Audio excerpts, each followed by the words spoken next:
Hello students, welcome back to basic Gautam memorial online study classes.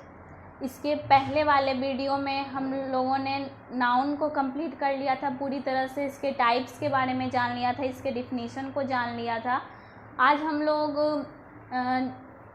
दूसरे chapter में inter कर रहे हैं। दूसरे चैप्टर सेंटेंस के बारे में जानेंगे।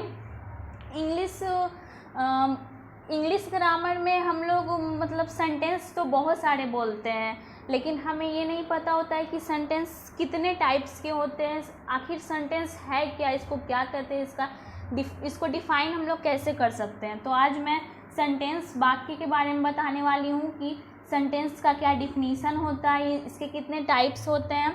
तो सबसे पहले हम इसका डिफिनीसन जानते हैं। सेंटेंस का डिफिनीसन क्या होता है, तो आइए इसका डिफिनीसन जानते हैं। ए वर्ड और a group of word that makes a complete sense is called sentence. यानी एक शब्द अथवा शब्दों का समूह जिसका कोई अर्थ या मतलब हो वाक्य कहलाता है। एक शब्द मतलब कोई भी एक वर्ड या फिर बहुत सारे शब्दों का समूह, 3-4 शब्द, 5-6 शब्द, 100 शब्द, 200 शब्द, वैसे शब्दों का समूह जिसका कोई अर्थ निकलता हो। एक शब्द भी रहेगा तो वो भी सेंटेंस होगा यदि उसका कोई मीनिंगफुल सेंस निकलता हो, अर्थ निकलता हो, तो उसको हम लोग सेंटेंस कहते हैं। जैसे अगर हम कहें एक वर्ड की बात करें, एक वर्ड के सेंटेंस की बात करें, तो ये हो जाएगा गो। गो यानी हम लोग बोलते हैं गो यानी जाओ, तो इसका भी कोई अर्थ हुआ, गो मतलब जाना, इसका भी एक सेंस हुआ, एक अर्थ हुआ, इसलिए ये भी एक सेंटेंस है। फिर अगर हम कहें शब्दों के समूह, बहुत सारे शब्दों के समूह, तो अगर हम बोले ही इज़ ए बॉय यानी वह एक लड़का है, तो इसका भी कोई अर्थ है, इसका ये भी सेंटेंस है। एक वर्ड का सेंटेंस है, ये 4 वर्ड्स का सेंटेंस है। तो सेंटेंस जो होता है वो एक वर्ड का भी हो सकता है, 2 वर्ड का भी हो सकता है, जितने वर्ड्स हम अगर चाहें, सिर्फ उसका एक अर्थ निकलता हो, एक सटीक अर्थ निकलता हो, उसको हम सेंटेंस कहते हैं। फिर तीसरा, अगर हम मान लिए कम है यानी यहाँ आओ, इसका भी अर्थ निकलता है। सेंटेंस के बारे में तो हम लोगों ने जान लिया। अब इसके टाइप्स के बारे में जानते हैं। इसके डिफिनीशन को तो हम लोगों ने देखा। अब इसके टाइप्स के बारे में जानते हैं कि सेंटेंस कितने प्रकार के होते हैं। हम लोग इंग्लिश लैंग्वेज में कितने टाइप्स के सेंटेंस पढ़ते हैं, तो टाइप्स ऑफ सेंटेंस में चलते हैं।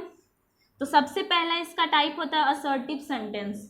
असर्टिव सेंटेंस यानी वैसा सेंटेंस जिससे हमें पॉजिटिव या नेगेटिव सेंस का भाव प्रकट करता है। मतलब वैसा वाक्य जो पॉजिटिव या निगेटिव सेंस को व्यक्त करता है, पॉजिटिव या निगेटिव सेंस के भाव को व्यक्त करता है, उसको असर्टिव सेंटेंस में रखा जाता है। दूसरा हो गया इंट्रोगेटिव सेंटेंस, यानी वैसा सेंटेंस जिससे प्रश्न का बोध होता है, जिससे प्रश्न पूछने का भाव प्रकट होता है, उसको इंट्रोगेटिव सेंटेंस के कैटेगरी में रखा गया। तीसरा हो गया इम्परेटिव सेंटेंस। जैसे अगर हम कुछ ऐसी भाषाएं, कुछ ऐसा सेंटेंस हम लोग बोलते हैं, जैसे V1 प्लस ऑब्जेक्ट के टाइप का, उसमें सब्जेक्ट नहीं होता, उसमें सब्जेक्ट छुपा हुआ रहता है, तो ऐसे वाक्य को इम्परेटिव सेंटेंस में रखते हैं जिसमें सब्जेक्ट छुपा हुआ रहता है, उसमें V1 होता है प्लस ऑब्जेक्ट होता है। चौथा हो गया एक्सक्लामेटरी सेंटेंस, यानी जिससे आश्चर्य का भाव, आश्चर्य, जॉय, सौरव, दुख, ये सब का भाव प्रकट होता है, उसको एक्सक्लामेटरी सेंटेंस की कैटेगरी में रखा गया है। इसका 5वां टाइप है एम्फैटिक सेंटेंस। यदि हमें किसी भी शब्द पर जोर डालना हो, किसी भी शब्द पे उसको जोर डालकर व्यक्त करना हो, तो इसको एम्फैटिक सेंटेंस की कैटेगरी में रखते हैं। तो ऐसा सेंटेंस जिसमें किसी भी वाक्य पर हम जोर डालकर उसको व्यक्त करते हैं, उसको एम्फैटिक सेंटेंस की कैटेगरी में रखा गया है।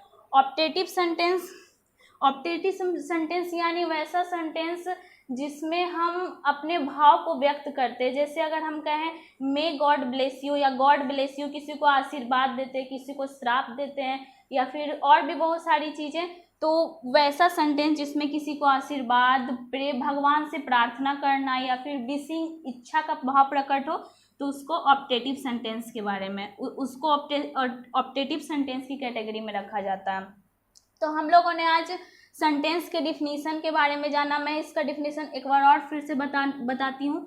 ए वर्ड और a group of word that makes a complete sense is called sentence. यानी एक शब्द अथवा शब्दों का समूह जो कोई अर्थ, जिसका कोई अर्थ या मतलब हो, उसको हम सेंटेंस करते हैं। यानी इसका एग्जाम्पल हो गया जैसे गो, गो मतलब होता है जाना। अगर हम किसी को कहते हैं गो, तो इसका अर्थ होता है, मीनिंग होता है जाओ। अगर हम कहें ही इज़ अ बॉय, वह एक लड़का है, तो इसका भी एक अर्थ है, कम हेयर, यहाँ आओ। टाइप्स ऑफ सेंटेंस के बारे में भी हम लोगों ने जाना है। Assertive sentence, interrogative sentence, imperative sentence, exclamatory sentence, emphatic sentence, optative sentence. इन छह प्रकार के जो सेंटेंस है उसका डिफिनीसन मैं अगले वीडियो में बारी बारी से सबका डिफिनीसन बताऊंगी। इसके पहले हम लोगों ने इसके पहले वाले वीडियो में नाउन को कंप्लीट कर लिया था, लेकिन इसकी प्रैक्टिस नहीं हुई थी। तो मैं आज नाउन से रिलेटेड कुछ और क्वेश्चंस लाने वाली हूँ, जो आपको डील करना है, जो आपको बनाना है। तो वो सारे क्वेश्चंस मैं अभी आपको बताने वाली हूँ। और सारा सब्जेक्ट का सारा नोट्स आप लोग रेडी करके रखें, और मैं इसके बाद नाउन से रिलेटेड क्वेश्चन आपके लिए लाने वाली हूँ। तो नाउन का प्रैक्टिस में 10 क्वेश्चंस दिया गया है, जिसमें choose the nouns from following sentences, मतलब 10 सेंटेंस है, उसमें से चूज करना है कि कौन कौन सा नाउन है। जैसे पहला क्वेश्चन है सीता इज ब्यूटीफुल, इसमें हमें चूज करना है कि कौन सा नाउन है, सीता या ब्यूटीफुल या इज, इनमें से कौन सा नाउन है और किस टाइप का नाउन है। जैसे प्रॉपर है या फिर कॉमन है, मटेरियल है, इन सब में से चूज करना है कि कौन सा नाउन है। दूसरा क्वेश्चन है the police have caught the thieves. तीसरा है मिल्क इज वाइट। चौथा you are a good boy. पांचवा है चेयर्स आर ब्रोकन। छठा है द काउ इट्स ग्रास। सातवां है I am going to Patna. आठवां क्वेश्चन है I have seen the Taj Mahal. नौवां है he has kindness and greatness. 10वां है he has been a good singer since his childhood. इन 10 क्वेश्चंस में चूज करके कौन कौन सा किस टाइप का नाउन है, प्रॉपर है, कॉमन है, मटेरियल है, काउंटेबल है, अनकाउंटेबल है, उसको चूज करके इसको आप लोग क्वेश्चन के रूप में उतार ले और इसका आंसर व्हाट्सएप पर सेंड कर दे, फोटो सेंड कर दे इसका बना करके। तो आज नाउन का प्रैक्टिस हो गया, सेंटेंस के बारे में बता दिया गया। सेंटेंस के 6 टाइप को मैं अगले वीडियो में इसके डिफिनीशंस को बताने वाली हूँ। तो आज के लिए इतना ही, दैट्स ऑल।